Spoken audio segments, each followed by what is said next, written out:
Welcome to Real Estate Radio Live, an informative and engaging podcast discussing everything you need to know about the world of real estate. Your host, Joe Caccera, provides you with insight and guidance on how to buy, sell, finance, and invest in real estate. He also offers real estate tax management strategies, new construction advice, home improvement tips, and much, much more.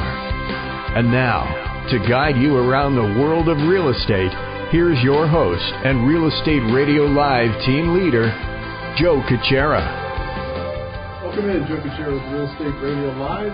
Happy New Year. I'm not sure, this is the second show. I think Jack and I did a show. Oh, did you? Yeah, I had to think about that for a second. Happy New Year, New Mike. Year, Happy New Year. It's New Year for me. Happy New Year. Started in the middle of January. That's right. That is true, isn't it? Here we are. We're a little behind the time. So, Happy New Year to those that are just tuning in for the first time, and on Facebook, and also for those that download the podcast a little bit later. It's an exciting year ahead. We have a lot to share, a lot of stuff going on. As we wrapped up 2019, we did a couple of shows, I think, kind of summarizing 19, but now we're going to focus on 2020. Specifically here in the Bay Area, because I think, and Mike and I will get into this today, we're going to do some predictions based on some data and history that Mike and I have been following for a long time. And specifically, you need to have an idea on these predictions, what's been going on in the past, what we see, what kind of trends we follow these, and then what might we see. And a lot of this is also related to cost of money, timing, a little bit political environment. I mean, let's face it, anytime there's a presidential election a year, some things get a little bit weird sometimes, although it's been weird for a while. Let's not go down that path. Let's not make it a political show, but no, it's definitely going to be weird. We'll see. That could be a kind word. Yeah. Anyway, welcome in and looking forward to it. Mike and I are with you. A little change of venue, not that everybody's holding their breath, but just for those that are anticipating Mike and I's return. We're going to be doing Tuesdays here going forward, for the most part. Again, just a reminder, we do podcasts on Tuesday, Wednesdays, and Thursdays to keep it pretty consistent, and for social media purposes. For some of those that follow, we do it around 3 o'clock. It doesn't matter to most. You're downloading the podcast later. So today, we're going to focus on predictions for 2020, specifically in the housing market here in the Silicon Valley, what you should know. And the reason why I hope that people take this to heart, is that this is a great, great opportunity for those that are either buying, moving up, or making some decisions about your future in the housing market. Yeah. So what do you say? Yeah, let's do it. So I think, first off, inventory, when I was looking at it, tracking it through the holidays, it got really low. Yeah. It was in the couple hundred range for again, for those of you listening, we often focus on Silicon Valley. Right. And the heart of that's really Santa Clara County, which is a giant county. And, there's only a couple hundred properties for sale in the entire county. It's doubled already early on into January, but we're still low. It's still about 700. I think about 2/3 of those are single family, and the rest are condos and townhouses. Okay. So, but it's still low. And I think, obviously we've talked about, I don't know how many times on the show we've talked about the Super Bowl bump, and then tax season. Those are two big times when inventory really starts to increase. But yeah, it's still relatively low, and I think that the first part of the year is going to be kind of revert back into good buyer activity on listings, potentially multiple offers, and that might even continue into the rest of the year. I don't know yet, but I'll have some other predictions based on industry experts. So that's good to know. So you're saying that right before Christmas or before the holidays, since then there was, what was there, 500-600? I think it was even less. Wow. I think it was less than 500. Now we're 700 or 800 roughly? Okay. Yeah. So double in the last 30, 45 days. Right. And so the good news is that's still low. And are you we talked about this, but just again for the sake of the people listening, that's important for them to kind of set the stage for some decisions that I might make, Mike, is that some of that was due to seasonal issues, maybe. I mean, typically before the holidays, you're going to see a drop off. It was, and I think it was two main reasons. One was seasonal. Secondly was, I think a lot of properties got gobbled up. Yeah. The rates were really good. Yep. And I think, as we've been talking about all last year on the podcast, there was a lot of opportunity, and I think a lot of people took advantage of it. We saw it firsthand, and there was opportunity to get deals, and we negotiated some deals where they were getting off the listing price and getting the right terms they wanted as a buyer, and so those things were happening. So I think it was twofold. Yeah. And not to, but I'll say it anyway, to get those people to jump off the fence. It's kind of interesting. I'm not saying that my business is indicative of the market, but it is interesting. If I go back for years, typically the way my business works, the market kind of goes along, or vice versa. And what I mean by that is, I don't know if this is just a coincidence, Mike, but I'm not kidding you. In the last 3 or 4 days, I've had like 6 or 7 people go into contract that have been pre-approved for a couple months. I believe it. I don't know if that's more of a coincidence. Maybe it's timing. People, again, the whole Christmas thing's over. Yeah, I think it's that. I think people are coming out of hibernation, just like we are doing the podcast. And they're seizing the opportunity before the competition comes out of hibernation too.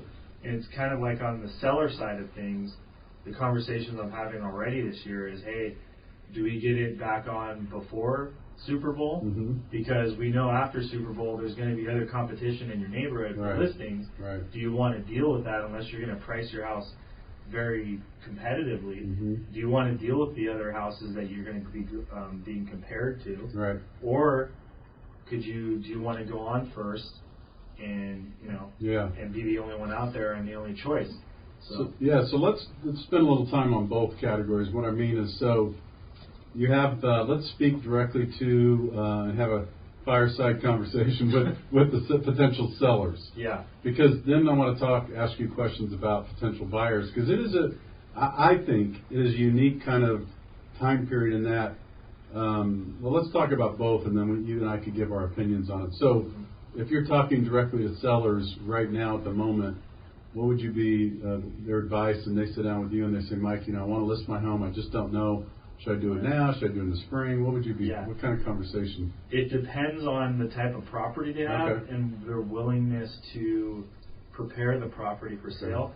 But to directly answer your question without going around it, I'm telling people to get it on ASAP if they're willing to do a little bit of prep work and price it pretty competitively. But I think if someone has an absolute gem of a property, I think if they want to stretch it out a little bit, they'd have a better chance with more competition. So, I think that directly answers that. But I'm telling most people, like, hey, let's get it going. I mean, the weather's good. People are out there looking. There's activity. Rates are good.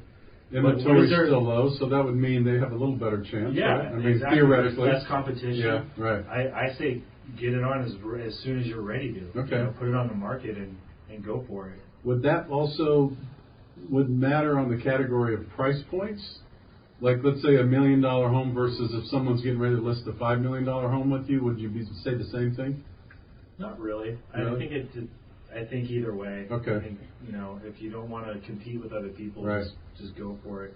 Luxury real estate always is going to take longer over time anyway. Just less buyers. Just less buyers. That one might be a little more lax on timeline because it's not going to sell in 2 weeks. So I think that one, you probably, to answer your question, let that one lie a little bit. But the normal price point, I'd say go for it.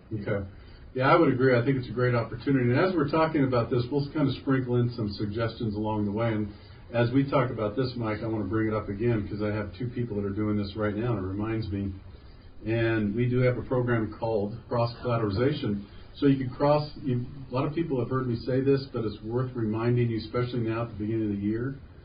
Anyone that's nervous or concerned about, I don't want to list my home, or I'm afraid to do this because I can't go buy a home until I sell my home, we could solve that problem. Most of the time, we have a solution, Mike and I. If you're concerned about, I don't want to put my home on the market because I need to sell my home to go buy a home. In many cases, you don't. Now, not for some people. It depends how much equity, how much you owe, what you make. There are some factors that go into it. So I just want to drop this in here as we're talking about. If you're listening to this podcast and yourself, friend, coworker, relative, doesn't matter. If they're thinking about this and they're in that dilemma, have them give a call and check in with us because we have a cross-collateral program that allows people to go out and purchase a home before they sell their home. It's temporary financing. It's very reasonable.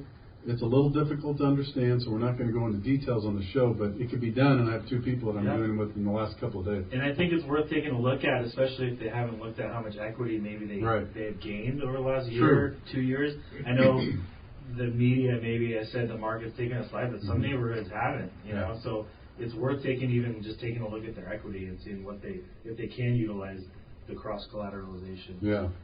So sellers, you heard that. I think I would agree. I mean, it's a great time to get the home out there. You have less competition. There's a better chance that you're going to, with less competition, especially if your home is unique, as Mike mentioned, you have a chance to get a premium potentially for your home. And the other side of that, which you talked about, Mike, too, is to get something on the market now, let's say in the next 30 days, and let's just say that things really started rolling, and the reason why you're saying it's a good thing to get it going right away if you're serious, because maybe 90 to 120 days from now, inventory could double again. Oh yeah, right.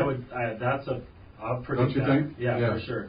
I think that's one of the. So it could go to 15, 16, 1700. I think easily by March or April. Okay. It should be, and then by the summertime we might be in that 2,000 range again, like we were last year. Okay. Which would be considered more of a normal market. So yeah, I think to answer your question, it could double. Good. All right, so let's talk about buyers. Again, we're going to talk directly to the buyers, and we'll drop some of our feedback and input into that. You're sitting down with a buyer right now, and you're talking to them, and the first question is now a good time? Should I pull the trigger, Mike? Or should I wait until there's more inventory? Should I wait? Because here's the other one you and I hear a lot. Should I wait because the news and the media say that, you know, housing's coming down a little bit more? Yeah. I would say... Screw the media. Yeah, screw the media. Don't listen to this. Yeah. I think, and you could probably speak on it better than I can, one of the predictions I was going to talk about, too, is mortgage rates will remain stable and under 5% through 2020. Would you agree with that? I would agree. I think as it looks right now with what's going on in the market and the world economy and everything else and what the Fed's doing, you know, rates are 30-year money is in the 3%. That's crazy to begin with. Yeah. So to answer your question, I can't see rates going actually any higher than maybe 4.25 or so, or 4.5 the next year. But again, we don't know that. But for prediction purposes, based on the material that we study, yes. Yeah. And so to get back to the original question, what would a buyer do? Yeah, I'm just based on what we just talked about with rates. I mean, what are you waiting for? I think. I agree. And so the flip side of this, we already talked about what a seller should do in the beginning of the year. The flip side is there might not be as many buyers out there thinking the same thing. They might not be ready yet. Maybe they made a New Year's resolution to buy a house in 2020, but they're waiting until March or April. So if you're ready to go, get out there and do it. There might be holdover homes. Here's another tip, or you can look into, is there are holdover homes from 2019 that are still on the market that are probably getting really desperate right now. They're probably ready to go if they've been on, especially since they've been on through the holidays and whatnot. Those are opportunities for you to get a deal. And I don't know why they've been sitting out there for so long. Oftentimes there's different reasons. Maybe it was way overpriced. Maybe someone got murdered in the property. I don't know. And if you're okay with that, that's fine. But for the most part, typically when houses sit, it's a pricing issue, or it's a preparation issue, or some other. I don't want to get into all the reasons, but those might be opportunities too to get a deal. Yeah, I would agree. I think the buyers, well, and this is nothing new for me. I mean, some people that are listening to the podcast on a regular basis, if you go back, I've been talking strongly about how I think buyers should get out there for the last, almost the whole 2019, certainly the last half of 2019. And I really, when I say I don't care, I mean, when someone's the objection, if someone's saying, Joe, I'm concerned, or Mike, I'm concerned because I've seen that, housing came down 5 or 10% in some areas, 15%. I would say, so what? And the reason I say so what, not to brush it off as don't worry about it, but if you're in real estate long term, if this is your primary residence and your goal is to stay in this house for at least 5 to 7 years or more, yes, it's a great time. And the reason why is, first of all, let's just say it went down 10%. So you just saved 10%, whether it was luck or not, in general in the market. And let's just say, just take the worst case scenario. If you buy a house for $1 million, and let's say in the next year you didn't time it perfect, God forbid, and it goes down another 10%. So now your home's worth $900,000, right? Mm-hmm. But you're in a home you love, and if the market turns around, and I'm from one, I know people think I'm crazy. I think that sometime this year in the Silicon Valley, I think we could get into another strong seller's market. Mm-hmm. Could be wrong, but I think even in the first half of the year. Yeah. So as a buyer, you want to avoid, believe me, anybody that went through that war, you want to avoid strong seller's market. Yes, exactly. It is not a pretty time to be a buyer. It's a miserable time. And, I would agree with that. One of the other predictions is that home prices will appreciate almost 6% this year. And some of these predictions are countrywide. Yeah, nationwide. Thank you. Not necessarily focused on Silicon Valley, but I think that's a possibility too. Mm-hmm. Across the country. Yeah.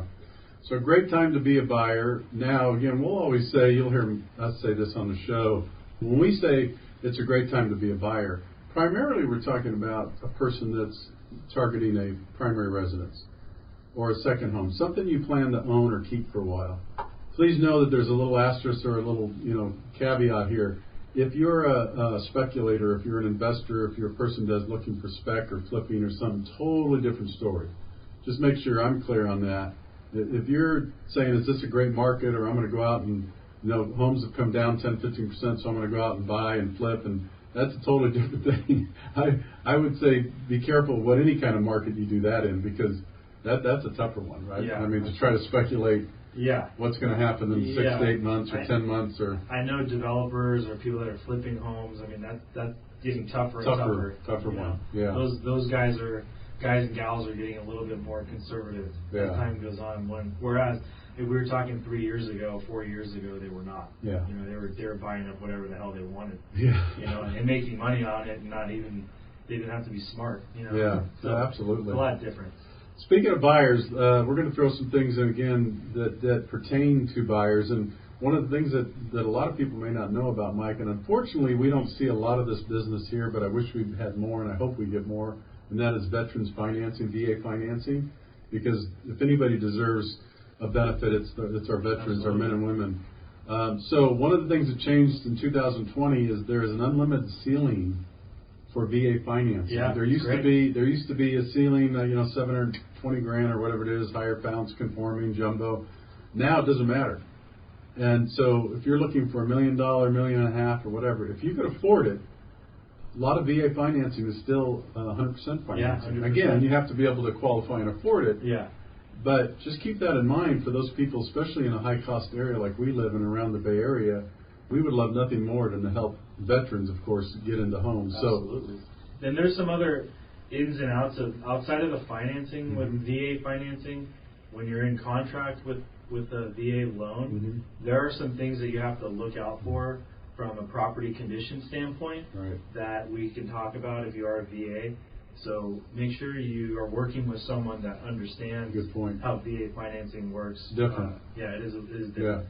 Yeah. But again, it's great. I think they deserve it. Absolutely. So buyers, great time to get into the market. Here we are. This is remarkable. Now, sometimes you do get better pricing, Mike, for purchase financing. Some investors do put on, improvements specifically for purchase business. Yeah. So to give you an idea today, I just priced a 30-year jumbo out today. It's like a 60 LTV, good credit scores, but 3.5% fixed on jumbo money. Yeah, it's great. That's crazy. I love it. I mean, $1 million+ for 3.5%. The reason I bring that up is this is jumbo money. Now, conforming, it's kind of funny to say this. This is a wacky world we live in.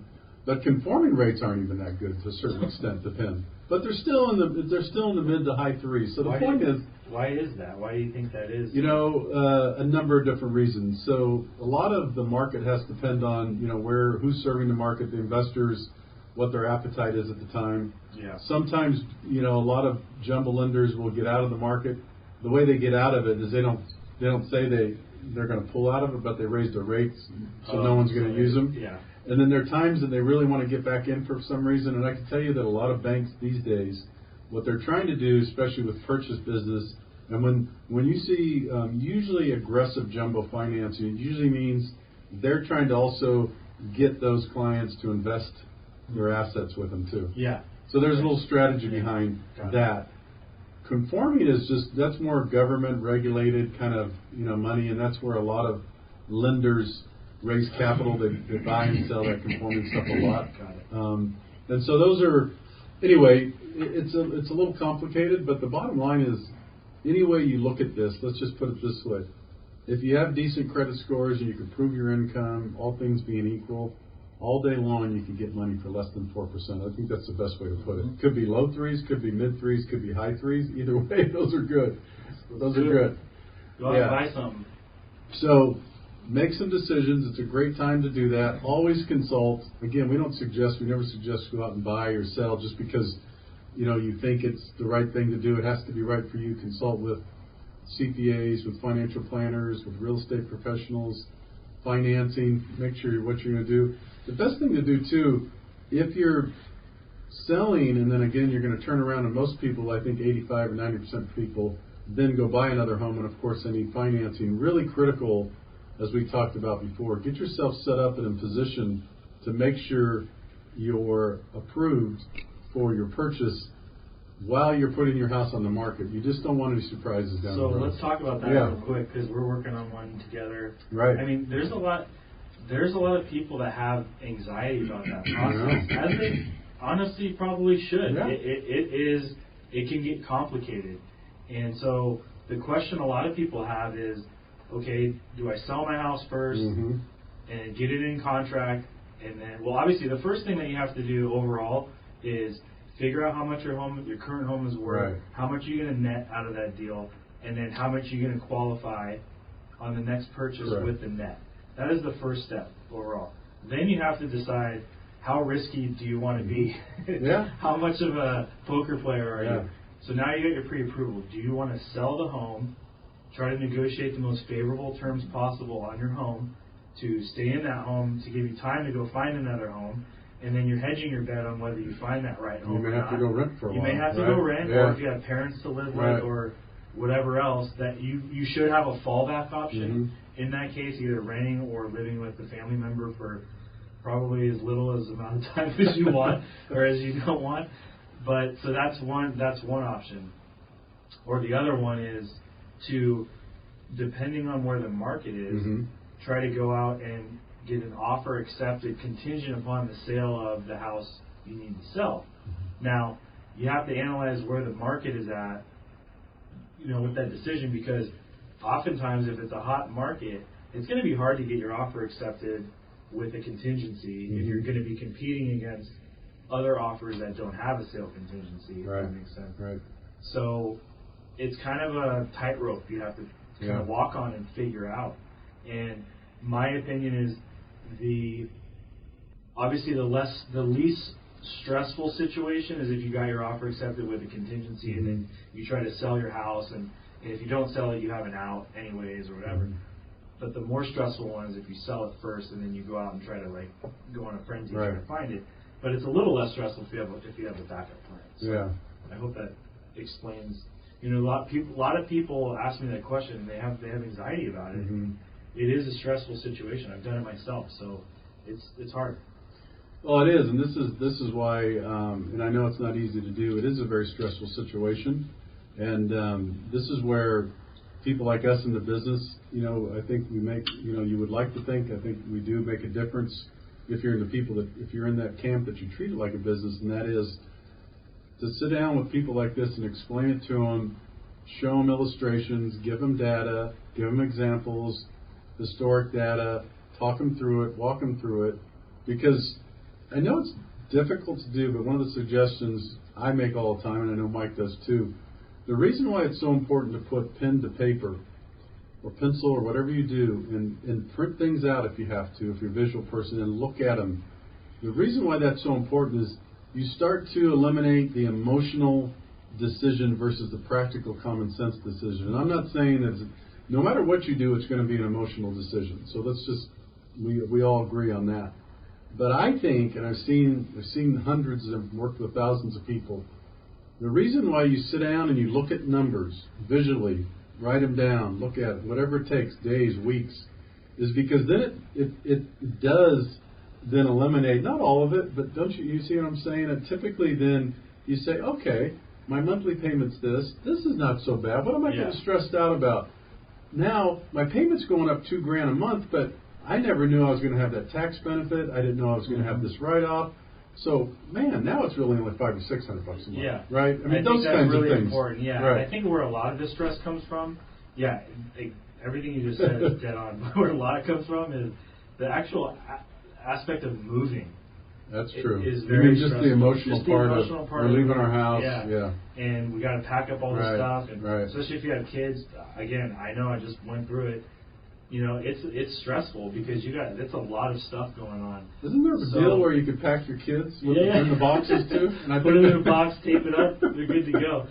So, I mean, I think again, this all circles back into putting together the team. Yeah. I mean, people are probably sick of hearing us say that on this podcast. Sure. How long have you been doing this for? 8 years. 8 years. Yeah. And the radio even longer. Oh, yeah. We probably would be rich if we got $1 every time we said it's all about the team. But it is, because we just talked about it. It's financing, real estate. You have to get tax advice on this whole situation. Are you going to owe taxes on your own sale, all that other stuff? The movers are a huge part of it, and a lot of them suck. Yeah. So you got to make sure you get the right one. So it's all really important to put all these pieces together and not just like fly into it without having a plan. Yeah. Because that eliminates a lot of the stress. Right. Yeah, it does, absolutely. Look at the market. There's a lot of things going on with this. Our job, what we do is we pride ourselves in is we study this every day, and I say this, and I know Mike does, I do. I study this information, this market, this stuff on a regular basis. We look at the global markets. We look at things of impact, financing, and money, and cost of money, and all that. So no one's ever going to be perfect, but really our goal is, as I say, for the last 8+ years, is to provide you, the consumer, with as much education information as you can so that you feel more comfortable making wise decisions in and around your real estate. That's simple. It could be anything within that. But I can say, as we kind of finish up today, that 99, I don't know, I'll say 100% really. I have to think hard, Mike, and we've talked about this before, but I like to kind of end with this too, just to remind people. It's always a nervous adjustment when you're buying a home for the first time, when you're moving up, when you buy a rental property, when you do. I get it. But if you do your due diligence and you go in with all the data available and you do your homework and you check off the boxes and then you make that decision, that's all you can do. That's all you can do. And the rest of the things happen that are beyond your control. My point is, I have yet to hear, and maybe 1%, maybe less than 1%, of people in my lifetime that ever said buying a real estate was the worst thing I ever did. I don't know, 1 or 2 people in the last 50 years. Yeah, I just don't hear it. Yeah. People that take the long-term view, right? Yeah, absolutely. People that take the short-term view or don't do the different story. Different story. Then we're hearing curse words and all sorts of other stuff. So, yeah. All right. Well, we're going to wrap it up. Thanks again. Happy New Year for those that are downloading the podcast. A lot of new exciting things to come. You're going to start hearing more and more information on Real Estate Radio Live for sure. And as always, if there's guests, feedback, topics, or anything you want to hear about, check in and let us know.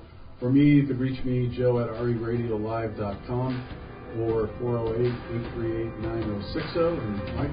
Yeah, you can go to MikeDSells.com or 408-630-2. Great. Thanks again for checking in. Happy New Year. We'll be with you the next couple of days.